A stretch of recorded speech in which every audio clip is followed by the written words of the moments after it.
Senate Minority Leader Harry Reid is threatening to force a vote on President Obama's nominee for Attorney General, Loretta Lynch.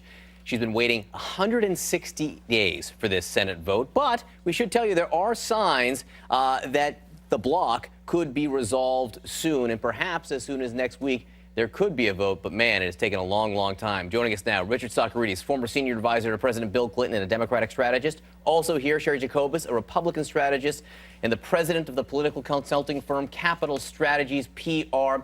Richard, I just said there are indications from our Senate folks from CNN that maybe there could be a deal that would put a vote sometime next week. Barring that, because these things have a tendency to fall through, you think this has gone on an inexcusably long time? Well, way too long. And you know, you said that she's been waiting for a vote.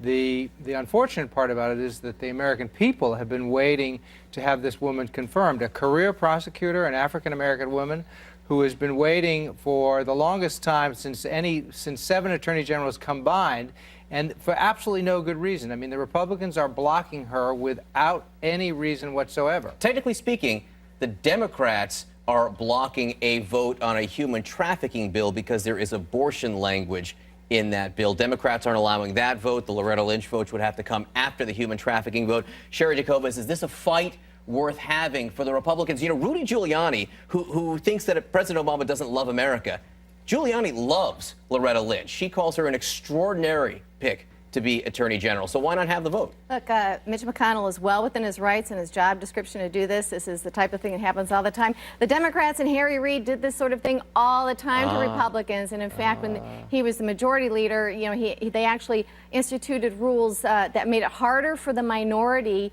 to block and filibuster some lower level nominees. And so this is him, you know, yelling and screaming about. However, does can mean should? He can do it, should he?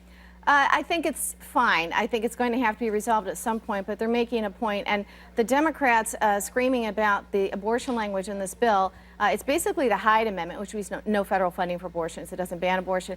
And it's been there public since January, and they're acting like, oh, this was snuck in and we just found it. So there's some politics on both sides. There's much ado about nothing. In terms of this nominee, yes, she's a strong nominee, and when she reached that threshold of 51, it looked like this could be a done deal. However, very important position. It's now come out just as of yesterday.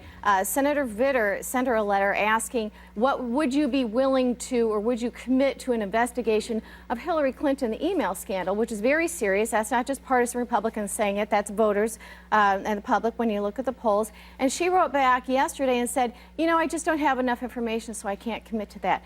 That might change a few votes. This is a very important issue. If there's a vote, right, which there isn't one yet, because the whole thing is being held up. Yeah, so they want that 51%. The senators need to be comfortable that to the degree possible, this nominee would not be partisan, would do her job. Richard, on the subject of politics, you think it's very important, crucial, inexcusable that there's not an up or down vote on Loretta Lynch because you think they're playing politics, the Republicans are. Well, how come there isn't an up or down vote on the human trafficking bill? How come that's not just as much politics? I'm glad that Sherry... You don't have an answer to that. No, I do have an answer. Okay. I'm glad that Sherry raises the issue of a woman's right to choose, and I'm glad that she raises the issue of Hillary Clinton's emails in this context, because this is exactly what's happening. The Republicans are playing politics with a career prosecutor who has been nominated for the most important law enforcement job in the world, and all of a sudden they've interconnected issues of a woman's right to choose and of Hillary Clinton's emails, just as Sherry said with this issue. The point is that this is a very important job. This is a job that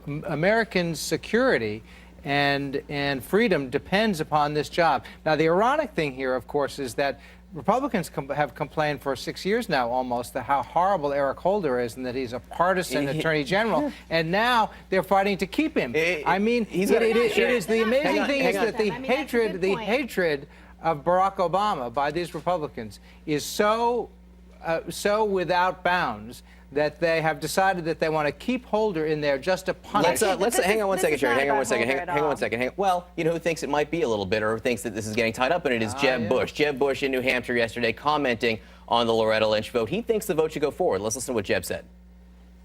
I think presidents have the right to pick their team in general. The longer it takes to confirm her, the longer Eric Holder stays as Attorney General. Look at it that way. So Republicans in the Senate really don't like Eric Holder one bit, yet ironically, their inaction is keeping him in that Attorney General's office more days. It is. I think Loretta Lynch will eventually be, she'll be in. It's going to take a little while longer, a little more questioning, which the American people deserve. But I think it's the Democrats who are playing politics. This is actually not about a woman's right to choose. This is about federal funding for abortion. And so, let's not misrepresent what it is. It will be resolved. It's possible both sides are playing politics, but to say that this is just the Republicans, no, that's not true. I think we need to be sure about this nominee. I think Senator Vitter and others are doing the right thing by making sure that we can make sure to the degree possible she's not a partisan. I think it's more than possible that both sides are playing politics. I think it's likely. But thank you both for being with us. Sherry Jacobus, Richard Socarides, thanks so much. Chris? All right, Jay.